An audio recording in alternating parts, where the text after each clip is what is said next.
सज के सवर के रंग लगाई गाल पर रगड़ के। ए ढेर मत बोला ठीक बा।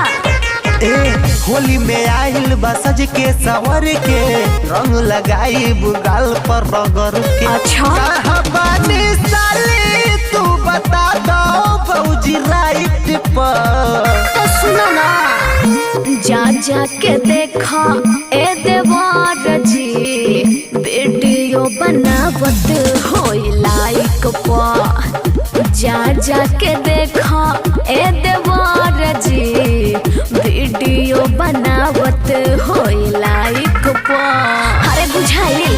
अरे बुझाई तेन बा।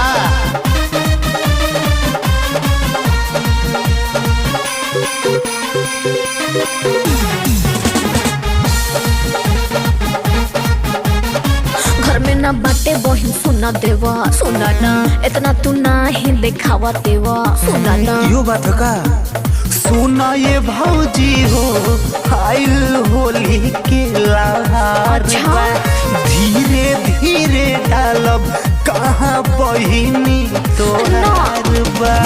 घर में ना बाटे बहिन सुना देवा सुना ना इतना तू ना ही दिखावा देवा सुना ना। ए भौजी अरे सुना हो रंगवा लगाई बोले के जाके भौजी साइड पर। हटा ना जा जा के देखा ए देवर जी वीडियो बनावत होई लाइक पर। जा जा के देखा ए देवर जी वीडियो बनावत होई लाइक पर।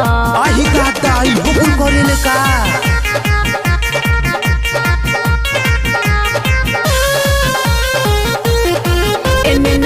प्रेम होने हटा हटाना पियल तू बड़ा यार पी जन सटा सटाना। अच्छा लहे लहे ढालब भौजी तनिको ना भाभाई। का करे गाढ़ ना बरंगवा जल्दी से सरक जाए। भागबो कि ना एने ना आव प्रेम होने हटा हटाना पियल तू बड़ा यार पी जन सटा सटाना। प्लीज भौजी एक बार लगा लेवे दो ना।